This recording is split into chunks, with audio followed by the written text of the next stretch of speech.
Hello, everybody. Today's book is called Make Way for Ducklings by Robert McCloskey. Mr. and Mrs. Mallard were looking for a place to live, but every time Mrs. Mallard saw what looked like a nice place, Mrs. Mallard said it was no good. There were sure to be foxes in the woods or turtles in the water, and she was not going to raise a family where there might be foxes or turtles. So they flew on and on.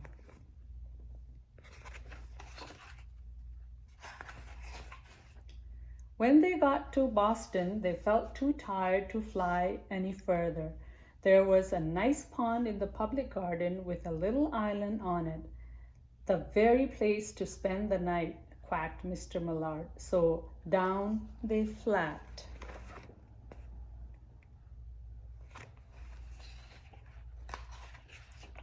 Next morning, they fished for their breakfast in the mud at the bottom of the pond, but they didn't find much.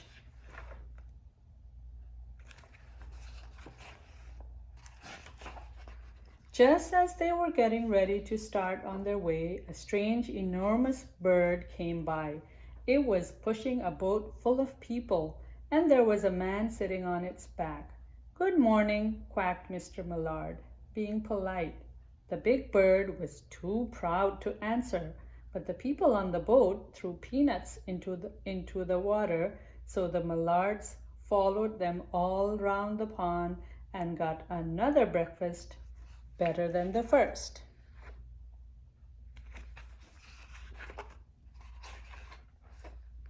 "I like this place," said Mrs. Mallard as they climbed out on the bank and waddled along. "Why don't we build a nest and raise our ducklings right in this pond? There are no foxes and no turtles, and people feed us peanuts. What could be better?" "Good," said Mr. Mallard, delighted that at last Mrs. Mallard had found a place that suited her. But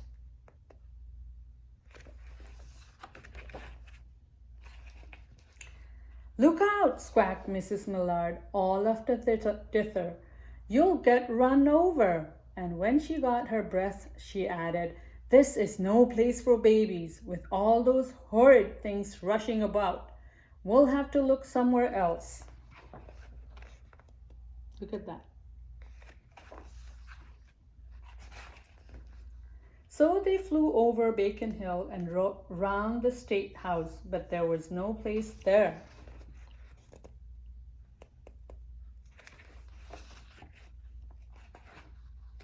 They looked in the Louisburg Square, but there was no water to swim in.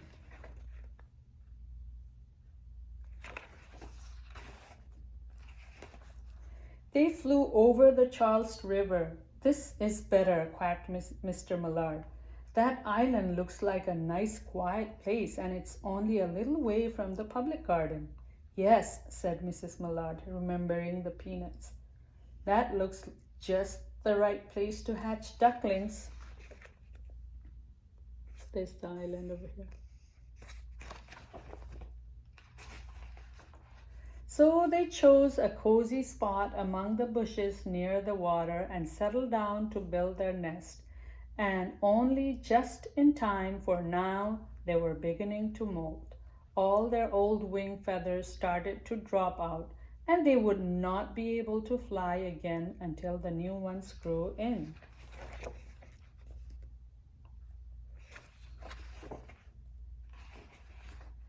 But of course they could swim, and one day they swam over to the park on the river bank, and there they met a policeman called Michael. Michael fed them peanuts, and after that, the Mallards called on Michael every day.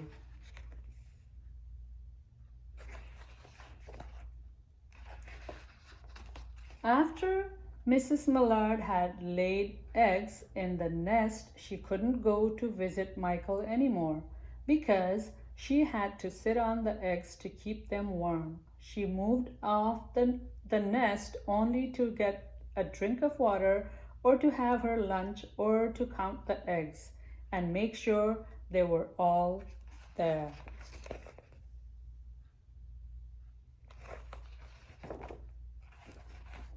One day the ducklings hatched out. Yay! First came Jack, then Cack, then Lack, then Mack, and Knack, and Whack, and Pack, and Quack. Mr. and Mrs. Millard were bursting with pride. It was a great responsibility taking care of so many ducklings, and it kept them very busy. Right there, big family. One day, Mr. Millard decided he'd like to take a trip to see what the rest of the river was like further on. So off he set. I'll meet you in a week in the public garden, he quacked over his shoulder. Take good care of ducklings. Don't you worry, said Mrs. Millard. I know all about bringing up children. And she did.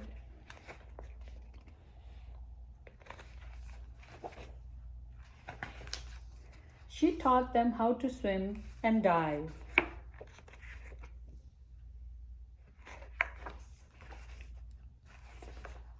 She taught them to walk in a line, to come when they were called, and to keep a safe distance from bikes and scooters and other things with wheels.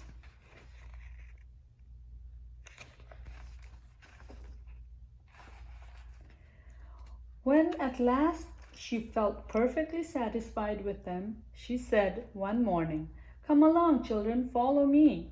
Before you could wink an eyelash, Jack, Cat, Cack, Lack, Mack, Knack, Whack, Pack, and Quack fell into line, just as they had been taught. Mrs. Millard led the way into the river, and they swam behind her to the opposite bank.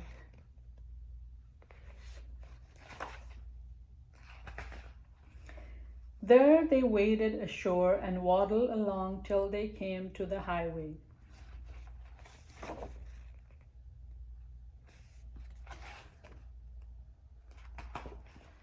Mrs. Millard stepped out to cross the road. Honk, honk, went the horns on the speeding cars. Quack, went Mrs. Millard as she tumbled back again. Quack, quack, quack, quack, went Jack, Cack, Lack, Mack, Knack, Whack, Pack, and Quack, just as loud as their little quackers could quack. The cars kept speeding by and honking, and Mrs. Millard and Ducklings kept right on quacking, quack, quack.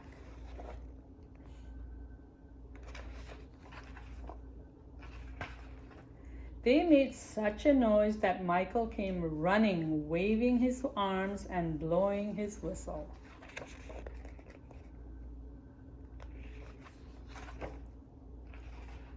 He planted himself in the center of the road, raised one hand to stop the traffic, and then beckoned with other the way policemen do for Mrs. Millard to cross over.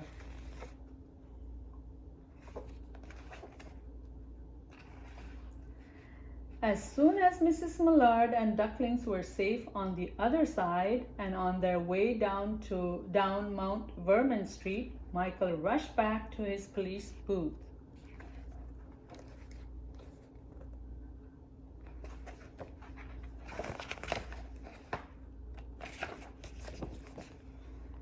He called Clancy at headquarters and said, "There's a family of ducks walking down the street." Clancy said, "Family of what?" "Ducks," yelled Michael. "Send a police car, quick!" Meanwhile, Mrs. Millard had reached the corner bookshop and turned into Charles Street with Jack, Cack, Lack, Mack, Knack, Whack, Pack, and Quack, all marching in line behind her.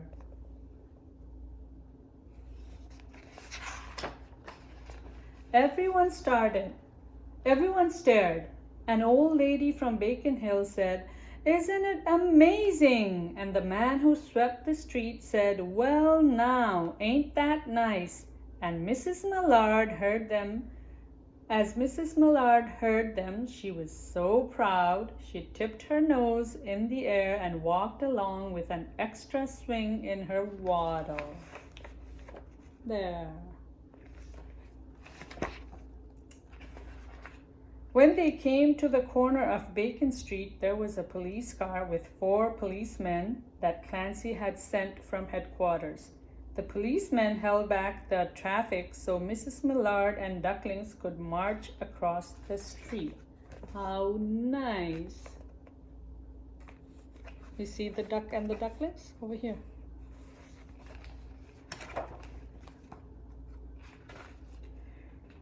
Right on into the public garden.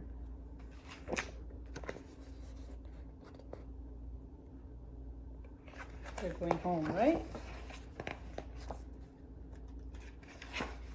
Inside the gate, they all turned round to say thank you to the policemen. The policemen smiled and waved goodbye. How nice. When they reached the pond and swam across to the little island, there was Mr. Millard waiting for them, just as he promised. You see him? Over here.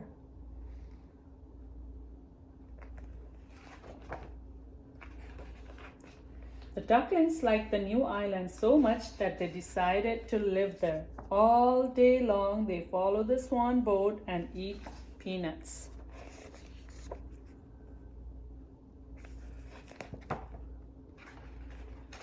And when the night falls, they swim to their little island and go to sleep. And that was the end.